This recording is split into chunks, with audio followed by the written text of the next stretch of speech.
Oke. Ini oke. Kita masih menggunakan apa?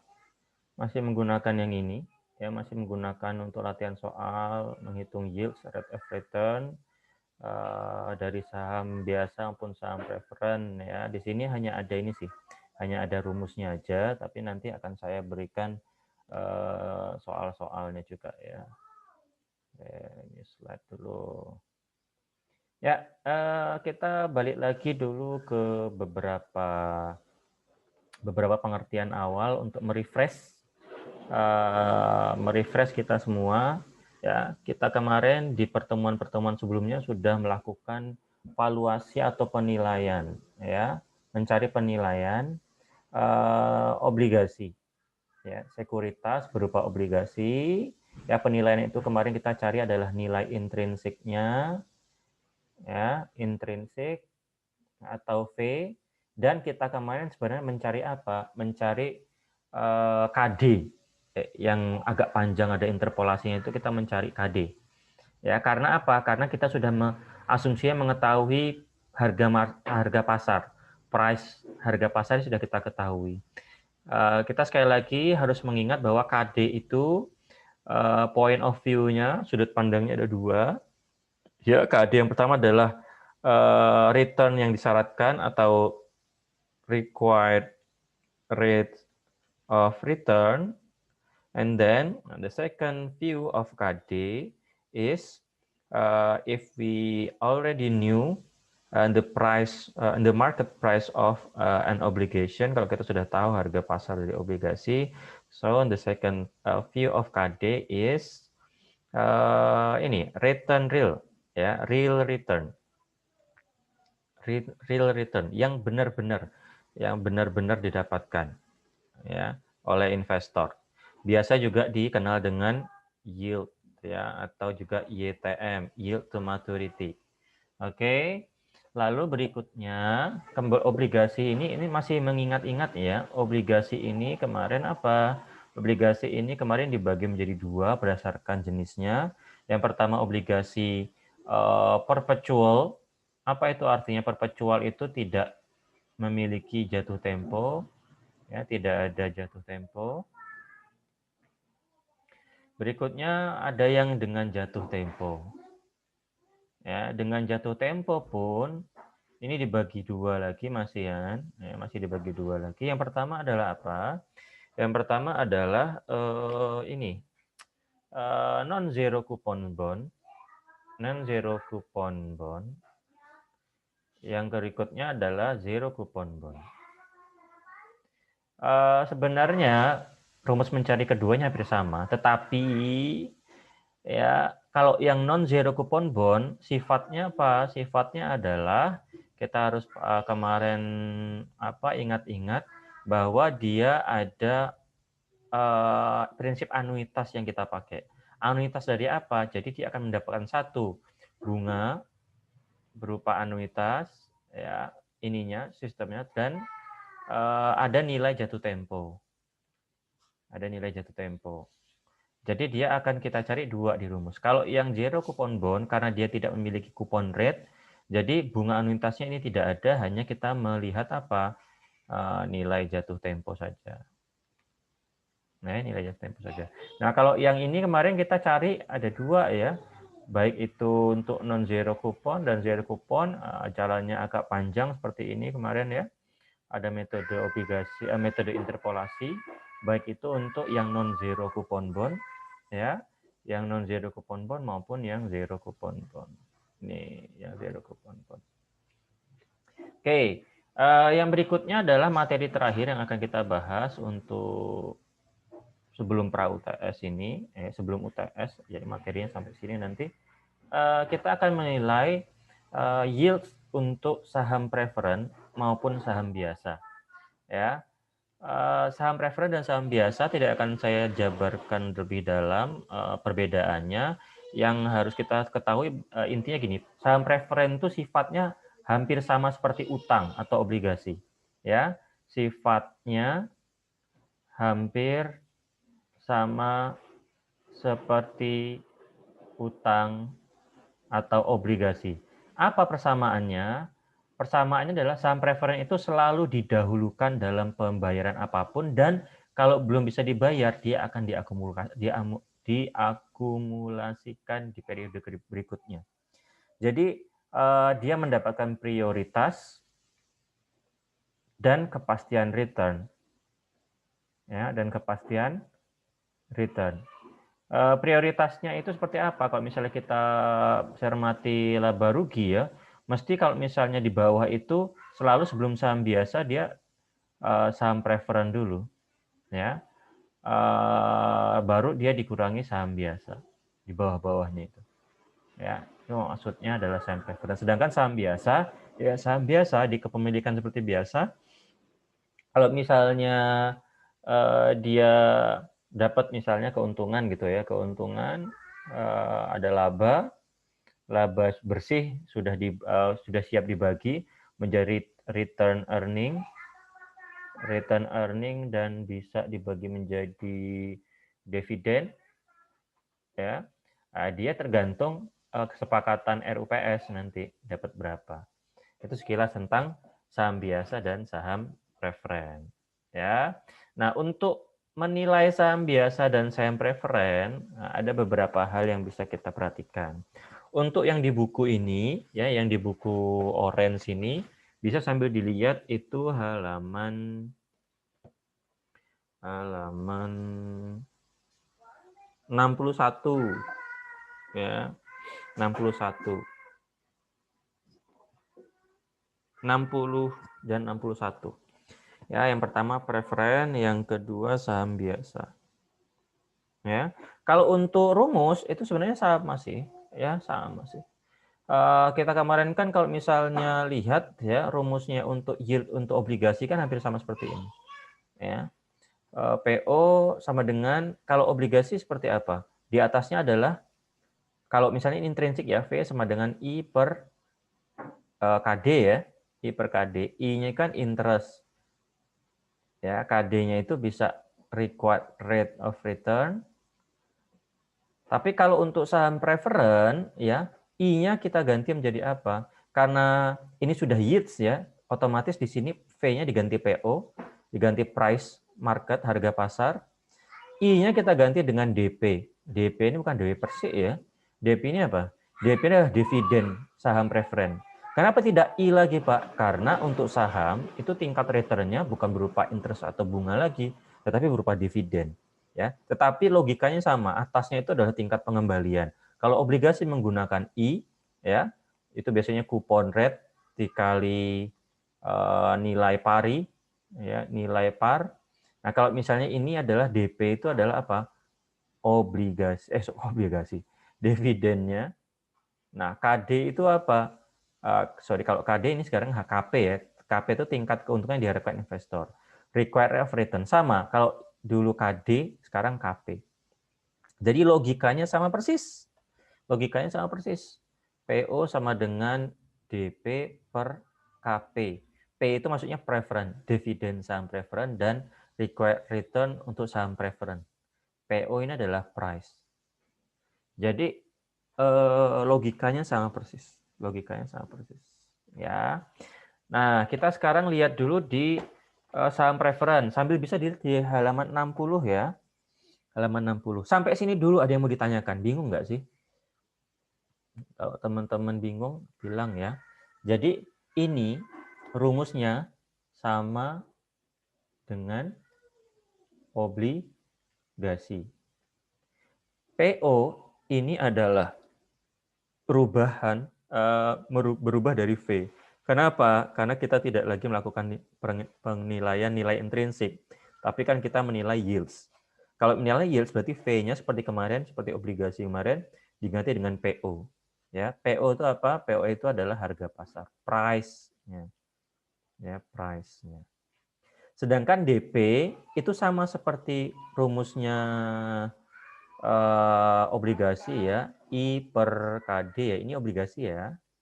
I itu kan tingkat return. Kalau untuk saham, returnnya itu berupa dividen. Makanya dia pakainya DP. Apa itu DP? dividen untuk saham preferen. Ya. Satu lagi KP, ya. KP ini sama dengan KD, ya. KP atau KD itu sebenarnya kan required rate of return, tapi ditambah P itu adalah apa? Untuk membedakan ini adalah preferen, saham preferen. Gitu ya. Langsung saja ke contoh soal ya, contoh soal. Oke, saya akan hapus dulu ini. Saya tuliskan saja untuk contoh soalnya. Ya, sama seperti yang di buku ya. Sama seperti di buku kita akan lihat sekali-kali sama yang di buku. Selembar saham preferen AZ. Ya. Selembar saham preferen AZ company memiliki nilai nominal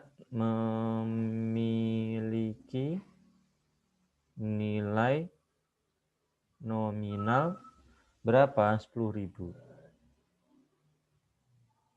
Ini nilai nominal 10.000. Dividen tetap ya sebesar 10%. Ingat yang preferen ini contoh soal untuk saham preferen ya. Preferen itu hampir sama dengan apa sifatnya, utang sama obligasi. Ya. Si dividen tetap 10%, ya. Dan harga pasar saat ini, kalau mengecek harga pasar sekuritas di mana tempatnya? Ya, di pasar modal ya. Kita lihat di pasar modal. Harga pasar saat ini berapa? Untuk saham preferen adalah Rp9.125. Ya. Berapa tingkat atau tingkat keuntungan atau yield gitu ya. Yield yang diberikan kepada pemegang saham. Ya, pemegang saham berapa ini? Nah, sekarang kita bisa lihat satu persatu, bisa kita identifikasi apa? Kita identifikasi adalah sekarang komponen-komponen dari rumus ini. Nah, komponen-komponen dari rumus KP sama dengan DP per PO. Sorry, ini dulu. Saya biar nggak bingung, ini kan langsung ya. Biar nggak bingung, ini dulu rumus aslinya dulu. Rumus aslinya dulu. PO sama dengan DP per KP. Per KP. Ya, kita identifikasi dulu. PO-nya sudah ada belum? Ya, diketahui. Oke, saya ganti dulu. Ya, saya ganti dulu. Ini ingkar jadi merah. Ya, diketahui. PO sudah ada belum? Sudah ada PO-nya. PO itu apa? Price. Harga pasar. Harga pasar saat ini harga pasarnya. Ya, Rp9.125. Terus apa lagi? DP-nya sudah ada belum? Sudah ada tapi harus dicari. Ya, karena apa? Karena baru ada tingkat dividen tetap dan harga nominal. Ya, harus kita cari dulu. DP, nah, kita cari berapa? Kita cari dari tingkat 10% dividen tetap dikali nilai nominalnya. Berapa ini? Ya, jawabannya adalah 10% dari 10.000 adalah 1.000 ya. Lalu kita lihat lagi, ini sudah dipakai. Berapa tingkat yield? Nah, yang ditanya adalah apa? Yang ditanya adalah KP-nya.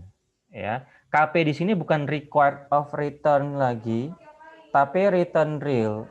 Ya, return real. KP-nya itu sekarang return real. Ya, return real. Oke. Nah, kalau misalnya ini kita turunkan kan tinggal kita bolak-balik aja kan, gampang. 3 sama dengan 6/2. 2 berapa? 2 sama dengan 6/3. Berarti ini kita cari KP sama dengan ya, DP per PO. DP per PO. DP-nya berapa tadi? Di sini ada 10% dikali 10.000 per PO-nya berapa? 9.125.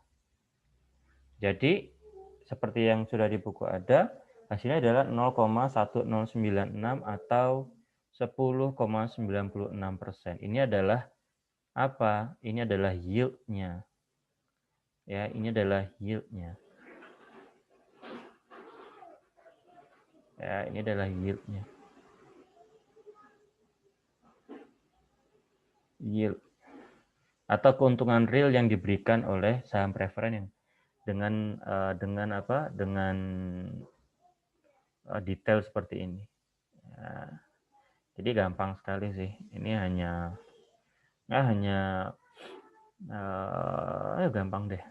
Ya, yang penting teman-teman tahu ini harus mencari apa, pakai cara apa.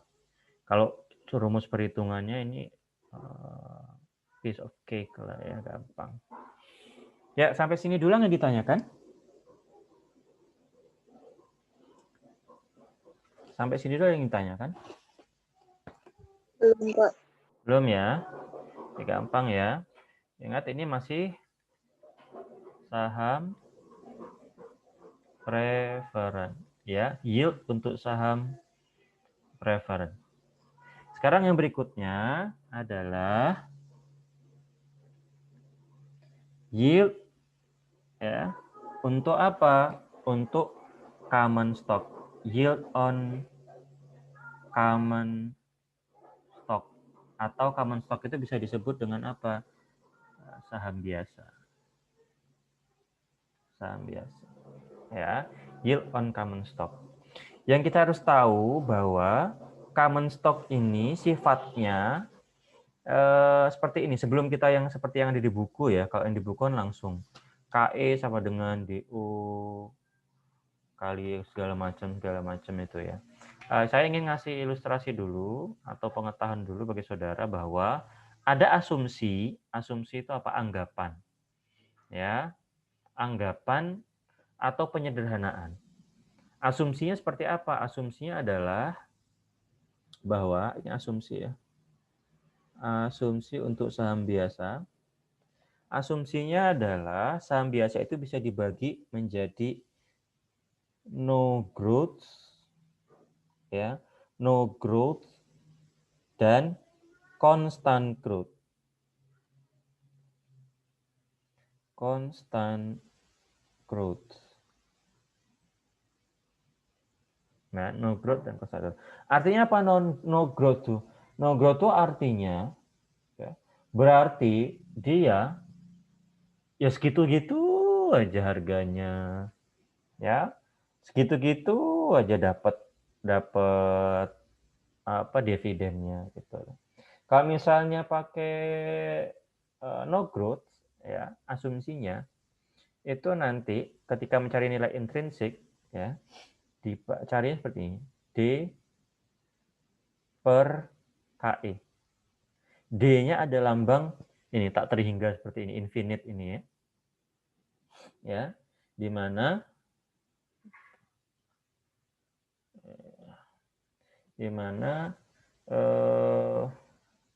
V itu adalah nilai intrinsik.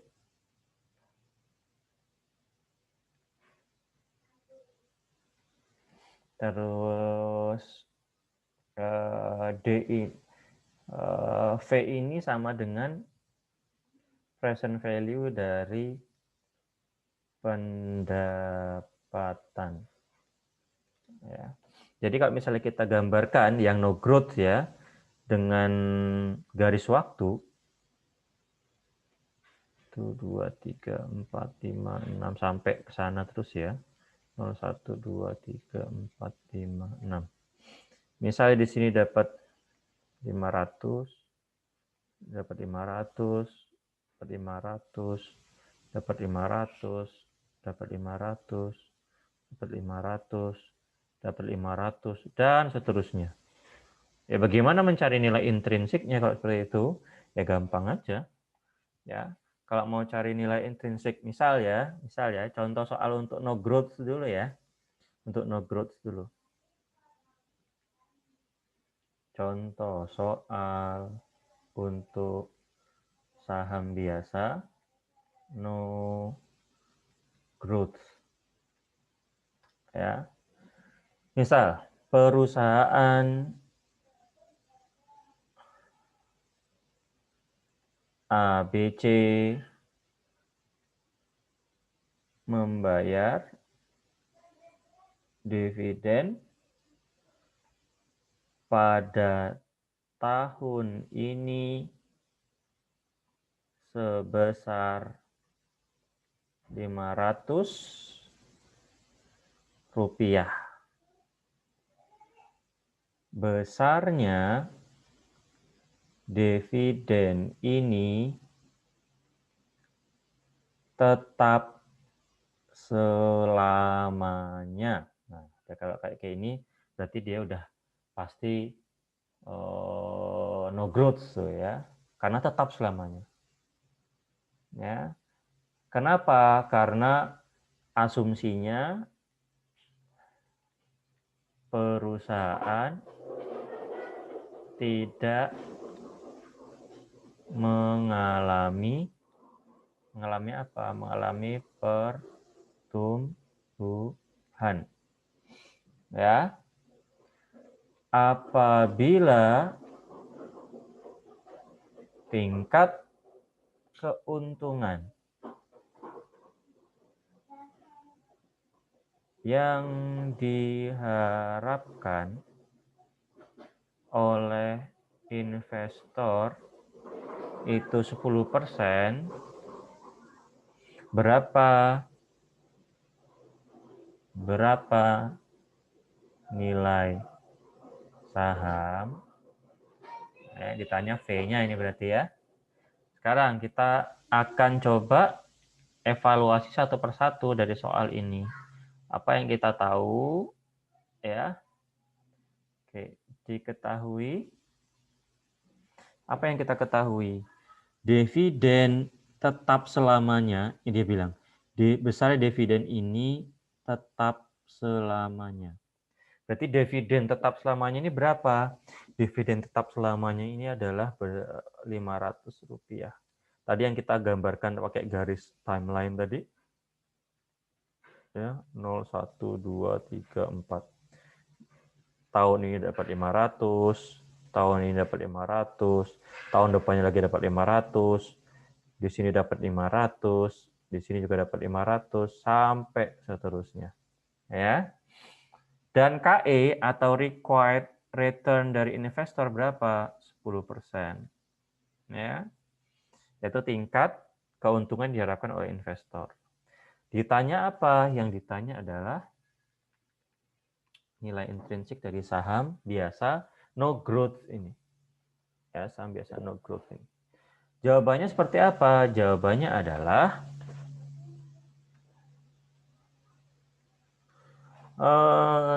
V sama dengan infinite dividend ya KE. Kita dicari dengan apa? 500 per 0,1 ya, ini dari 10% sama dengan 5.000 rupiah. Jadi nilai intrinsik untuk saham biasa no growth ini dengan keterangan soal ini adalah 5.000 rupiah. Oke. Nah, kalau misalnya saya kasih lagi soal seperti ini, ya melanjutkan yang tadi, melanjutkan yang ini ya, melanjutkan yang ini tadi. Oke, ini sudah ada seperti ini keterangannya. Dapat harga nilai intrinsiknya 5.000. Sekarang jika ada soal B, ini misalnya soal A, ada soal lanjutannya. apabila harga pasar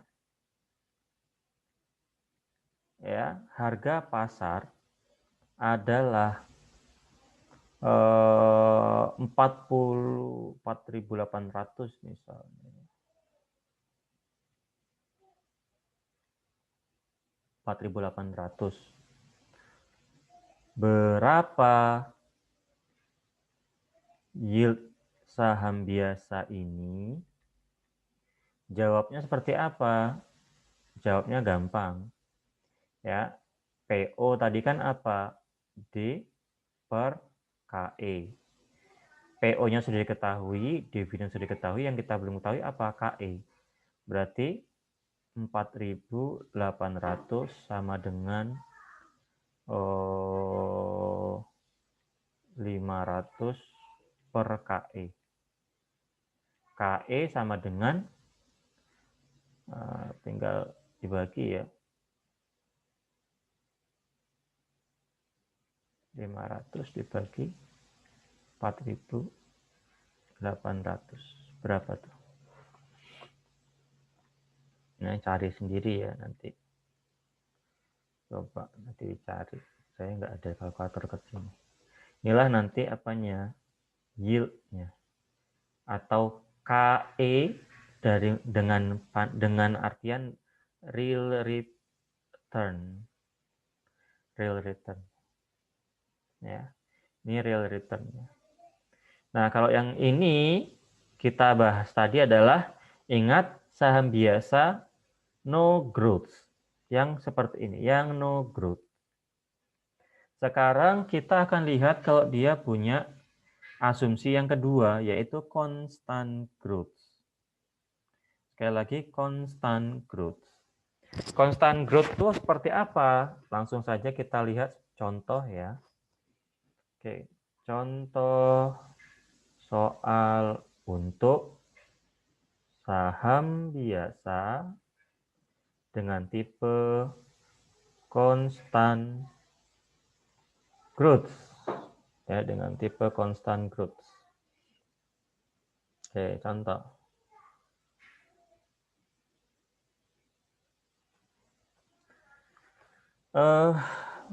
Tadi PT ABC ya.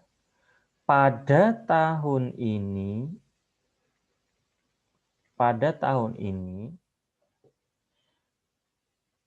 membayar dividen sebesar Rp500 dan kita asumsikan bertumbuh sebesar sebesar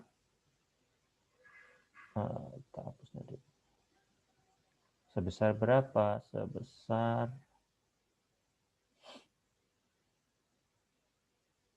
10% per tahun. Jadi pertumbuhannya diasumsikan 10% per tahun. Growth-nya ya. 10% per tahun. Oke. Jika tingkat keuntungan diharapkan,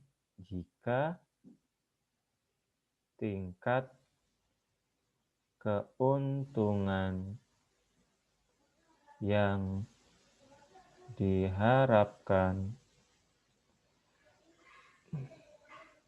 oleh investor ya, 14%, berapa nilai intrinsik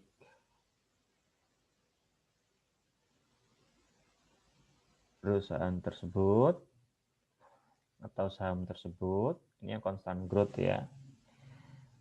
Oke, sekarang kita coba jawab.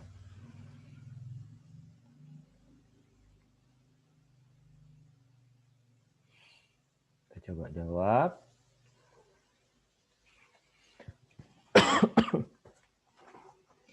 Kita jawab seperti apa? Ingat, teman-teman semua harus mencatat dan menggarisbawahi ada keterangan seperti ini. PT ABC pada tahun ini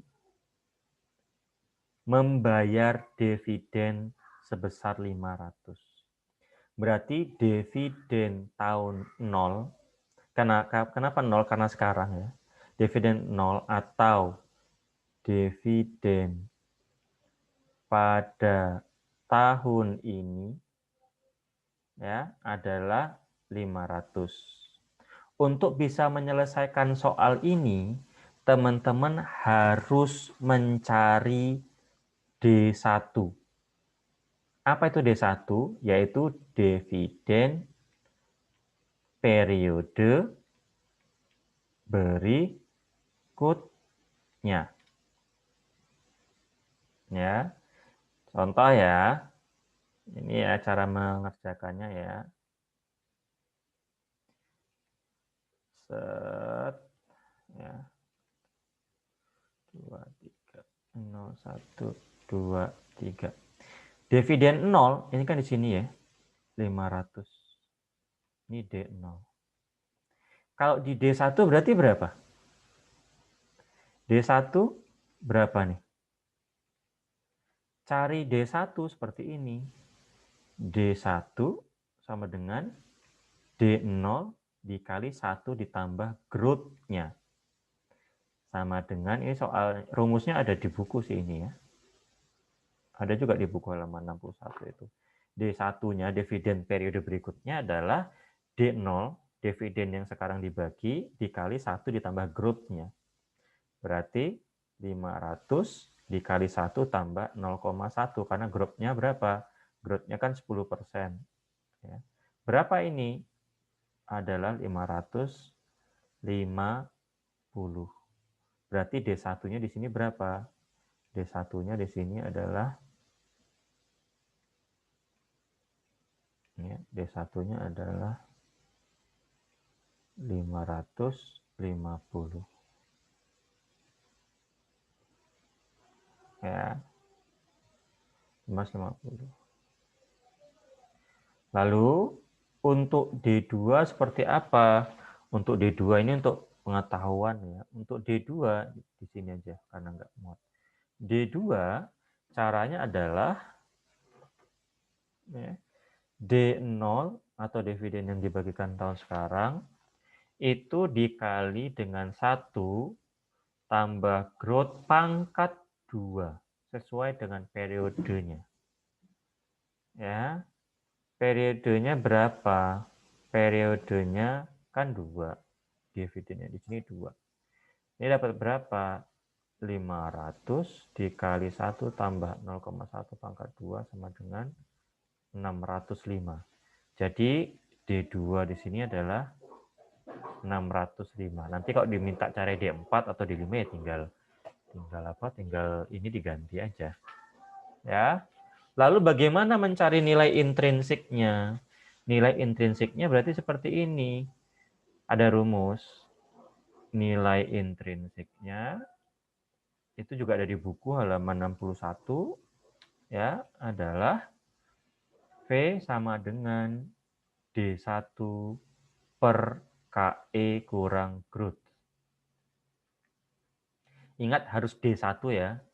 Ini trikinya. Kalau di soal sudah diketahui bahwa perusahaan pada tahun mendatang membayar dividen sebesar 600. Jangan dicari D1-nya sekali lagi, jangan dicari D1-nya lagi. Kenapa? Di sana ada kata-kata pada tahun depan membayar. Kalau ini, dia kan bilang pada tahun ini membayar. Berarti kalau pada tahun ini, dia masih D0. Sedangkan untuk menyelesaikan soal nilai intrinsik yang dibutuhkan adalah D1. Jadi kalau dia udah bilang di soal pada tahun depan perusahaan akan membayar dividen sebesar sekian rupiah. Jadi jangan dicari D1-nya lagi. Oke, sekarang kita lanjutkan yang ini ya. Kita lanjutkan yang ini. Berarti nilai intrinsiknya berapa? V sama dengan D1-nya adalah D1-nya tadi berapa? 550.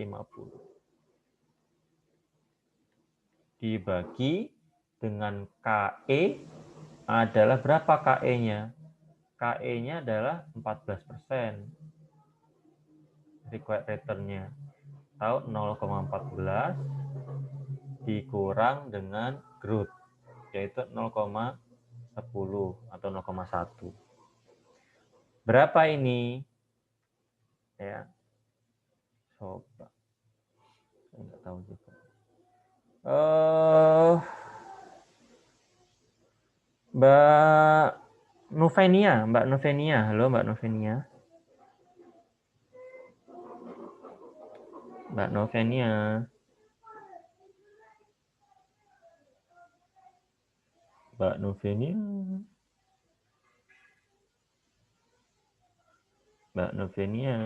Halo Pak, maaf Pak, suaranya agak putus-putus Pak. Oh gitu ya, nggak apa-apa. Mbak Novenia, tolong dicarikan berapa nilai intrinsik saham ini.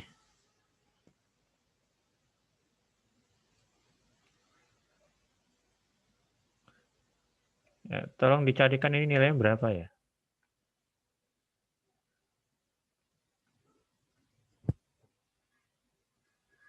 Halo Mbak Nove, Nia. Ya Pak, Berapa nilainya?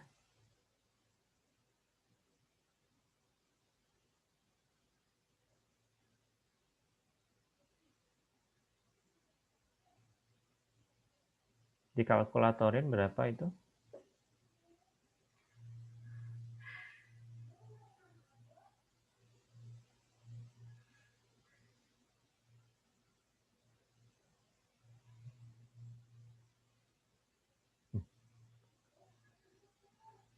Ini ya, nggak merespon ya. Oke, yang lain aja. Oh, 3,928. berapa? 3, 3 koma. Yang benar. 3 koma. Ini loh, 550 dibagi 0,14 kurang 0,1.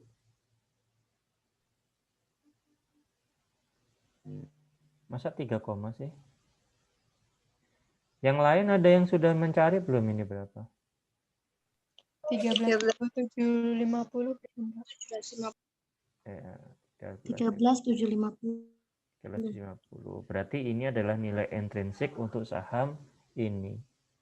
Ya, untuk saham konstan growth-nya adalah 13.750. Ya. Sekali lagi, catatan penting ya. Catatan pentingnya adalah jika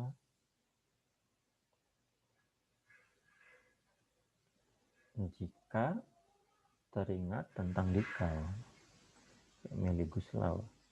Jika dia diketahui D1-nya, jangan dicari lagi ini. Ini tidak perlu dicari lagi. Ya. Karena kenapa? Karena untuk mencari nilai intrinsik itu rumusnya membutuhkan angka D1, dividen pada periode 1. Apa clue-nya? Clue-nya adalah pada tahun depan, 1 tahun yang akan datang, pada periode selanjutnya, perusahaan membayar dividen sekian rupiah, berarti itu sudah diketahui D1-nya. Tapi kalau ada kata-kata di soal pada tahun ini, saat ini, periode ini, perusahaan membayar dividen sebesar sekian ratus rupiah atau sekian ribu rupiah, ya maka itu masih D0. Kalau D0 ya baru di sini, maka kita harus cari D1-nya dulu. Maka kita harus cari apa? D1-nya dulu. Oke. Ya, D1-nya dulu. Baru kita masukkan ke rumus. Baru kita masukkan ke rumus. Sekarang berikutnya, ya berikutnya. Ini tadi misalnya soal A ya. Dengan soal yang sama, saya kasih soal B. Jika diketahui ya harga pasar saham sebesar 12.000, berapa yield-nya? Berapa yield-nya? Ya. Atau YTM. Jawabnya seperti apa? Jawabnya seperti ini.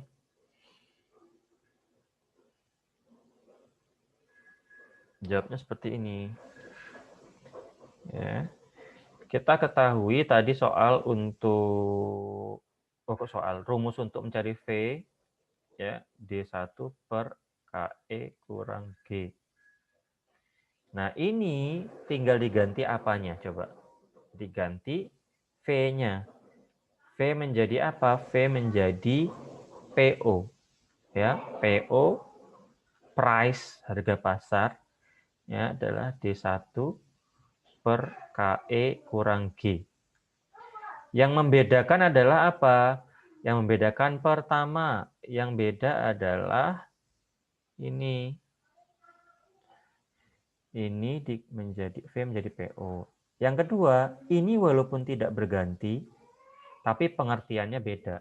Kalau KE di sini adalah required rates of return. Kalau di sini sudah yield atau real return gitu. Ya, real return. Ya, real return. Oke, real return. Bagaimana cara untuk menyelesaikannya? Ini kan harga pasar saham segini 12.000 ya.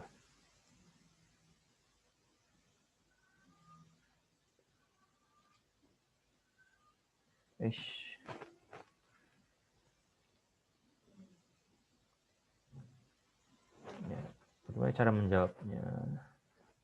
Ya, kita masukkan aja. PO sudah ada belum? Ada. PO-nya adalah 12.000 sama dengan D1-nya ada. Ada yang di sini ya. D1-nya berapa tadi? D1-nya 550. Ya, 550 per KE sudah ada belum? Belum, yang akan kita cari. Dikurangi dengan G. Growth-nya berapa? 0,1. Caranya gimana? Sama, ini dipindahkan ke sana, di ke kiri ya. KE minus 0,1 sama dengan 550 per 12.000. Ya, 12.000. Ada yang bisa mencari ini seperti apa? Ini kalau kita cari berapa ini?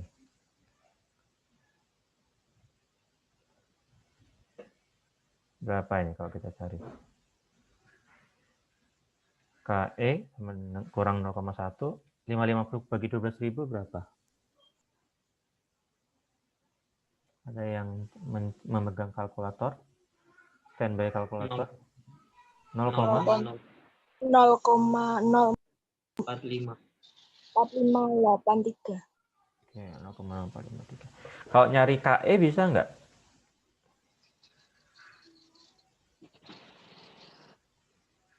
Sekarang KE-nya berapa? 0,14583. 0,14. 4583. Gini. KE-nya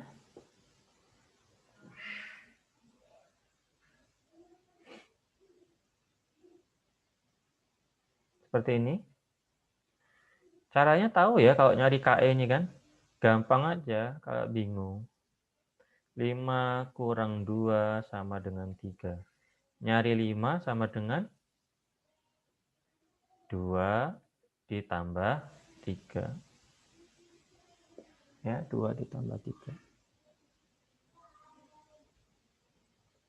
Berarti berapa persen ini? Berapa persen? 14,583. Oke. Sudah selesai kita pelajarannya. Uri, tepuk tangan dulu. Ya, ada pertanyaan untuk penilaian saham preferen dan saham biasa? Ya, tepuk tangan Mbak Rini. Uri. Ya.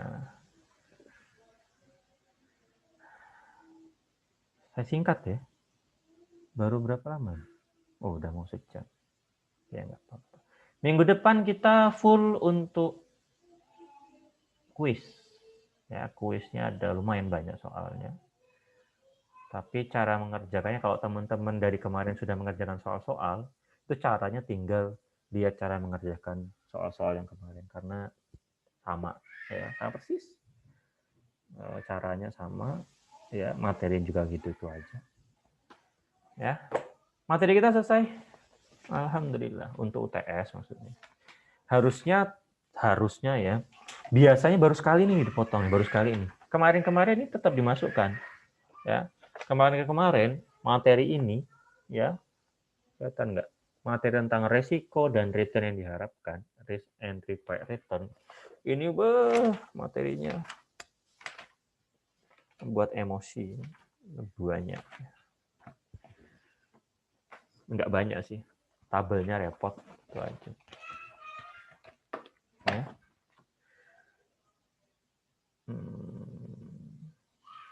Tidak ada yang mau ditanyakan? Kalau nggak ada, kita latihan soal aja. Pak, boleh nanya cara yang ngerjain nomor 6 kemarin nggak? Soalnya itu kayak, soalnya triwulan-triwulan gitu, Pak. Nomor 6. Oh, itu sudah saya siapkan video. Nanti saya share aja ya. Daripada saya ulangin ya. Jawaban Makasih, soal, Pak. jawaban soal latihan kan? Iya, iya. Ya. Ada jawabannya, ada videonya. Wah, kurang opo aja. Ya, Pak. Makasih, Pak. Ya. Biar bisa ditonton berulang. Tapi nanti agak sorean ya. Habis ini saya kuliah lagi. MKUB. Ya, hitung-hitungan. Di sini ada yang MKUB kelas saya nggak? Saya nyiapin soal MKUB dulu. Soalnya juga nggak salah untuk penilaian saham dikit sih. Paling kita cuman ngerjain 3 soal. Nggak ada ya? Kita latihan aja ya. Setuju nggak? Ya kita latihan ya.